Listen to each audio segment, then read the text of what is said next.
আমি এখন আছি পৃথিবীর সবচেয়ে বড় সমুদ্র সৈকত কক্সবাজারে। এই ভিডিওতে ইনানি বিচ, কাকড়া বিচ, পাটুয়ার টেক, ঝাউবাগান, হিমছড়ি পাহাড় সহ কক্সবাজারের সকল সৌন্দর্য তোমাদেরকে দেখাবো। চাঁদের গাড়ি করে সারাদিনের জন্য মেরিন ড্রাইভে যাব।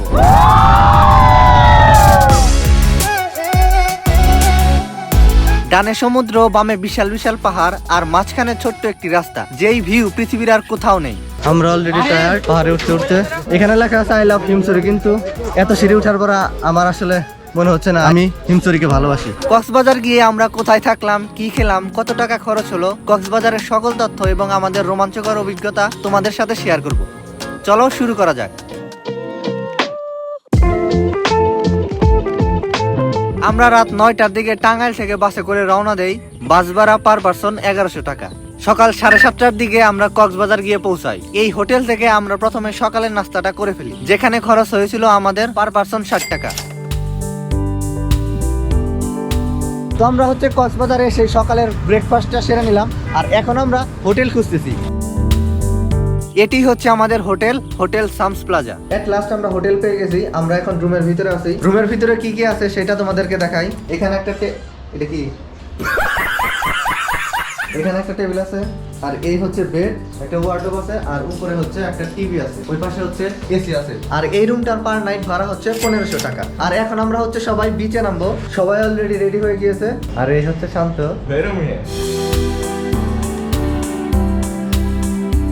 আমরা অলরেডি চলে আসছি বিচের পারে। এখানে প্রচুর মানুষ। এটা হচ্ছে আমার Cox's Bazar first tour, so I am very excited. তো আমরা এখন বিচে নামবো, বিচে অনেক ঝাপাঝাপি করবো, মজা করব।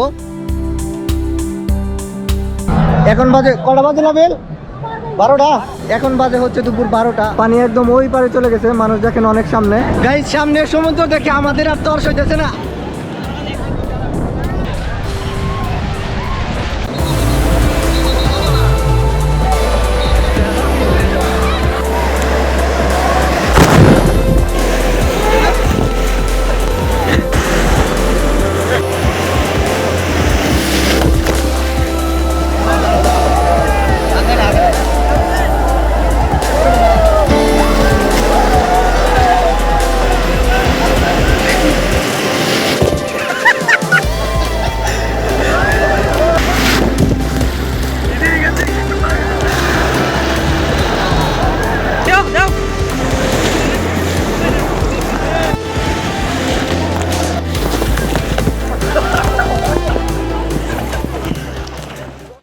সমুদ্রে অনেকক্ষণ ঝাপাঝাপি শেষে দুপুর 2টার দিকে আমরা লাঞ্চ করতে যাই সাদিয়া রেস্তোরাঁ অ্যান্ড বিরিয়ানি হাউসে।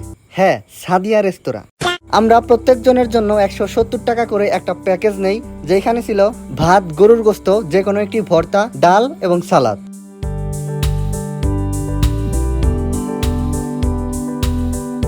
তো দুপুরের লাঞ্চ শেষে আমরা একটু রেস্ট নিলাম। আর এখন বাজে প্রায় 5টার মতো। আর এখন আমরা যাচ্ছি বিচের পারে। সেখানে গিয়ে আমরা আজকে সূর্যাস্ত দেখবো এবং সেখানে ফটোশুট করব, সি ফুড খাবো এবং সবই তোমাদেরকে দেখানোর চেষ্টা করব।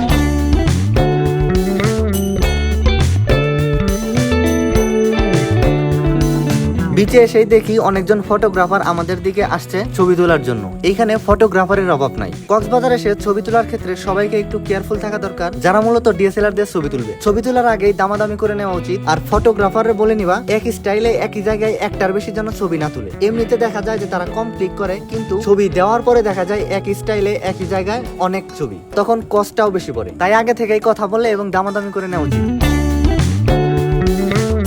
কক্সবাজারে বিকাল এবং সন্ধ্যার ভিউটা আরো বেশি সুন্দর। মনে হয় সূর্য একদম পানিতে ডুবে যাচ্ছে। তুমি কি এর আগে কক্সবাজার গিয়েছিলে? আর না গিয়ে থাকলে কবে যাচ্ছ সেটা কমেন্ট সেকশনে জানাও। তো এখন আমরা কক্সবাজারে সি ফুড ট্রাই করব। কক্সবাজারে সবকিছুর দামই তুলনামূলকভাবে বেশি, আর সি ফুডের তো কথাই নাই। তাই সব জায়গায় বার্গেনিং করতে হবে। 150 টাকা করে 300 টাকা দিয়ে আমরা 2টা কাঁকড়া নেই, তবে তারা দাম চায় প্রচুর। এই হচ্ছে কাঁকড়া ফ্রাই, আর এগুলো হচ্ছে কাঁকড়ার এক একটা ঠ্যাং, মানে পা। জীবনের প্রথম কাঁকড়া খাইতেছি, কেমন যে লাগবে।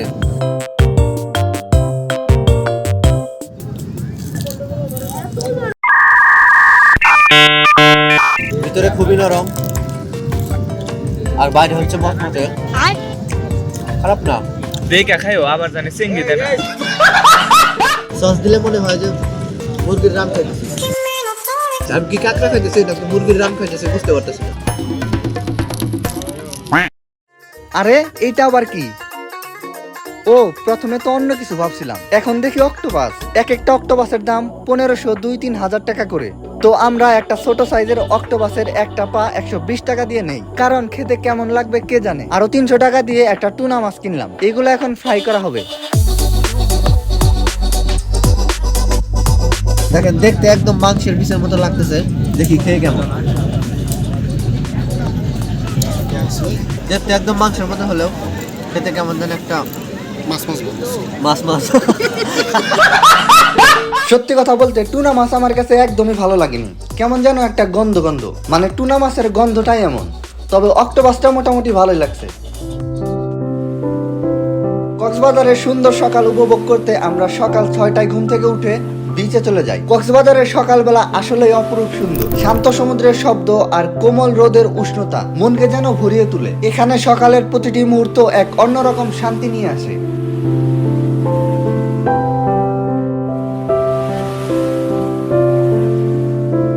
আজকে হচ্ছে কক্সবাজারে আমাদের দ্বিতীয়তম দিন। এই চাঁদের গাড়িতে করে এখন আমরা যাবো হচ্ছে মেরিন ড্রাইভে।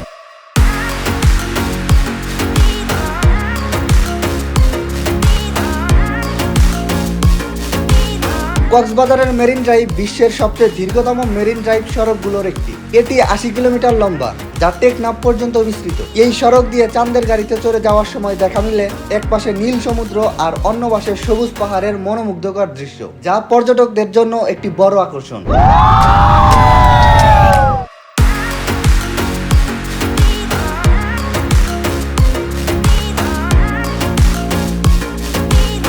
আমরা হচ্ছে প্রায় 40 মিনিট এই চাঁদের গাড়িতে করে আসলাম, আর এখন আমরা পৌঁছে গেছি হচ্ছে পাটুয়ার টেক। এই সমুদ্রের পাড়ে যাইতেছি। পাটুয়ার টেক সমুদ্র সৈকতটি স্থানীয় জেলেদের গ্রাম হিসেবেও পরিচিত। অন্যান্য বিচের তুলনায় পাটুয়ার টেক অনেকটা নিরিবিলি, আর বিচের পাড়ে অনেক ছোট বড় পাথরও দেখা যায়। আজকে আমরা হচ্ছে আরো কয়েকটা জায়গা ঘুরবো। পাটুয়ার টেক থেকে আমরা হচ্ছে 2টার দিকে আবার ব্যাক করব। ওইখানে ইনানি বিচে আমি প্যারাসিলিং করব, হচ্ছে হিমচুরি পাহাড়ে যাব, ওইখানে অনেক সুন্দর ভিউ তোমাদেরকে সবই দেখানোর চেষ্টা করব। আর সবাই হচ্ছে এখানে প্রচুর ফটোশুট করতেছে, আমরা অনেক ফটোশুট করলাম। আমি এখন এই সমুদ্রের একটা বড় পাথরের উপর বসে আছি, আর আমার সামনে হচ্ছে সমুদ্র, অনেক ঢেউ আসতেছে, আর এই বাতাসের সাথে সমুদ্রের ঢেউয়ের যে একটা শব্দ, দারুণ ভালো লাগতেছে। ও, তোমরা হয়তো অনেকেই ভাবছো এই গাড়িটার নাম চাঁদের গাড়ি কেন? কারণ হচ্ছে এই গাড়ি থেকে সরাসরি একদম চাঁদ দেখা যায়, এই কারণেই এই গাড়িটার নাম হচ্ছে চাঁদের গাড়ি।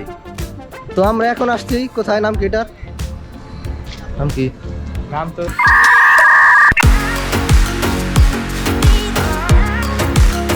এখন আমরা আছি বাংলাদেশ নেভি জেটি ব্রিজের কাছে। এটি মূলত নৌবাহিনীর জেটি স্টেশন। এইখান থেকে দুপুরের খাওয়া দাওয়া শেষে আমরা যাই কাঁকড়া বিচে।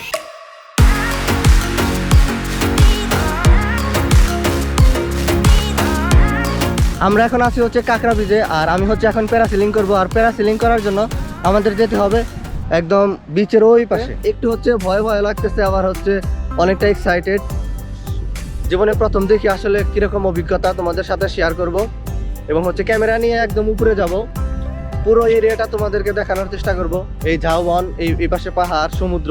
শান্ত কি প্যারাসিলিং করবি? হ্যাঁ, প্যারাসেলিং করবো। আমার তো ওই উপরে যে একজন গেল ওইটা দেখেই তো আমার ডর করতেছে। প্যারাশুট থেকে যদি একবার সিরা পড়ে যায় পানিতে, তাও মনে করেন পড়ে গেলাম। তিমি মাছ আবার তো একবারে খেয়াল হবো না। প্যারাসেলিং এর কয়েকটা ভাগ আছে। একটা হচ্ছে ফান প্যারাসেলিং, যেটা 2000 টাকা 5-7 মিনিটের জন্য। আরেকটা হচ্ছে সুপার ফান, যেটা 2500 টাকা। আর এইটায় প্যারাসেলিং করার সময় সমুদ্রের পানিতে পা ভিজানো হয়।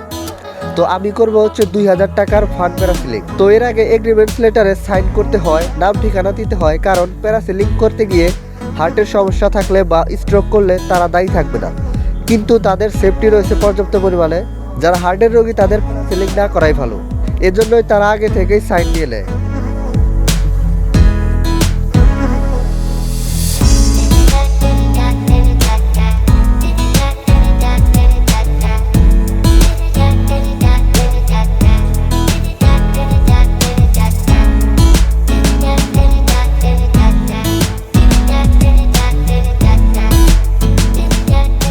এদিকে সাথে আর তুমি মাছ খাও। আইনে পড়ে গেল, কি মাছ লাগবে না।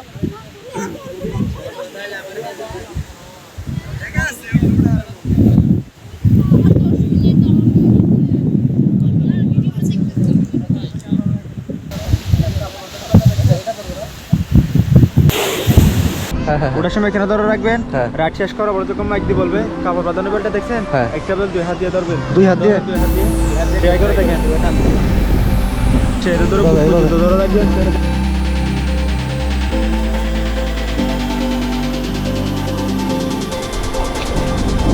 Wow!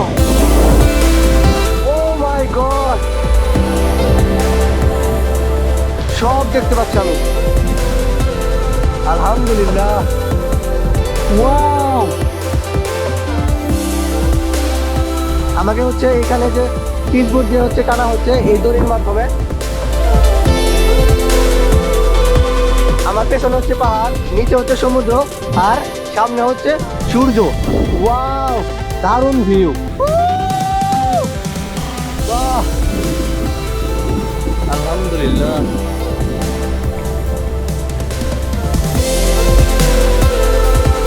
আমার হচ্ছে শুরুর দিকে হচ্ছে একটু ভয় করলো, কিন্তু আমার এখন এতটা ভালো লাগতেছে আসলে বলে বোঝানোর মতো না। আমাকে যদি এইভাবে সারাদিন ঘোরাতো আমি বলতাম যে কোনো সমস্যা নাই। চারিদিকে আমি যেদিকে তাকাই যদি শুধু পানি আর পানি। এই যে আমাকে হচ্ছে এখন যে ঘোরানো হচ্ছে 4-5 মিনিটের মতো হচ্ছে থাকে।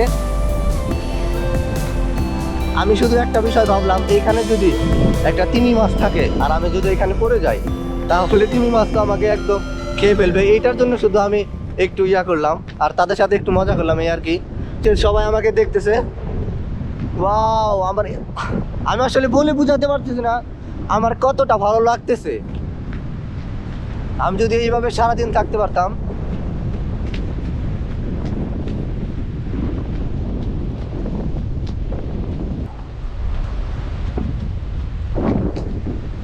তোমরা যারা কক্সবাজার আসবা তারা অবশ্যই এই প্যারাসেলিংটা ট্রাই করবা, কারণ কক্সবাজার আসলে এই প্যারাসেলিং না করলে এটার মজা আসলে বুঝতে পারবা না। এই যে আমাকে হচ্ছে এটা টানতে বলতেছে। সবাই ভিডিওটা লাইক করো, কমেন্ট করো।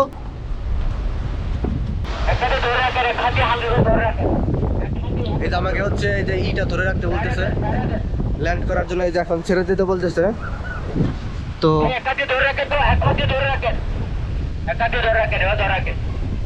এই যে নামানো হচ্ছে আমাকে। 4-5 মিনিটের মতো থাকে আর কি। আমার ভাই এতটা ভালো লাগছে আসলে বলে বোঝানোর মতো না। এই যে এখন ল্যান্ড করানো হচ্ছে।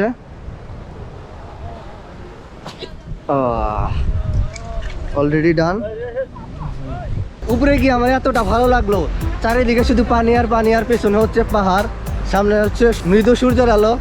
আসলে বলে বোঝানোর মতো না, দারুণ এক্সপিরিয়েন্স। প্যারাসেলিং শেষে আমরা যাই হিমছড়ি পাহাড়ের উদ্দেশ্যে। হিমছড়ি পাহাড় কক্সবাজারের একটি জনপ্রিয় পর্যটন কেন্দ্র। হিমছড়ি তার প্রাকৃতিক সৌন্দর্য, পাহাড়ি ঝর্ণা এবং পাহাড় থেকে কক্সবাজার সমুদ্র সৈকতের মনোমুগ্ধকর দৃশ্যের জন্য জনপ্রিয়। হিমছড়ি পাহাড়ের চূড়ায় উঠতে প্রায় 200টির মতো সিঁড়ি পার করতে হয়। আমরা অলরেডি টায়ার্ড পাহাড়ে উঠতে উঠতে।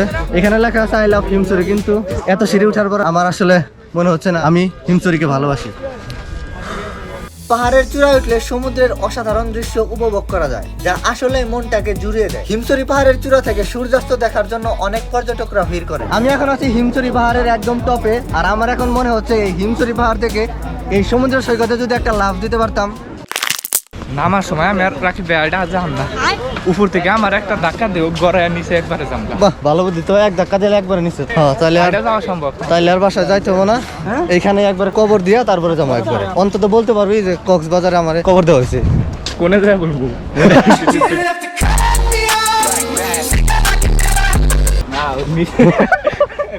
একজনে জিজ্ঞাসা ঝর্ণা কোন পাশে, শান্ত না যায় না বলে ওই পাশে।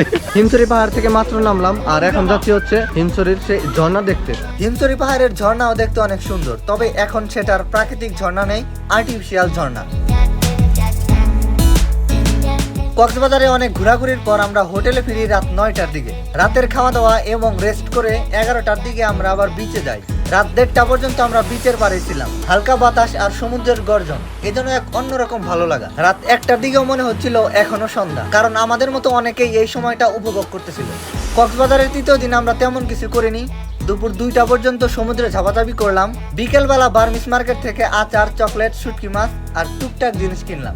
কক্সবাজারে এটাই হচ্ছে আমাদের লাস্ট ডে। তো আজকের ভিডিওটা এই পর্যন্ত। এই ভিডিওটা ভালো লাগলে অবশ্যই লাইক কমেন্ট শেয়ার করবা। দেখা হবে নতুন কোনো ব্লগে, সে পর্যন্ত ভালো থাকবা। Chill bro.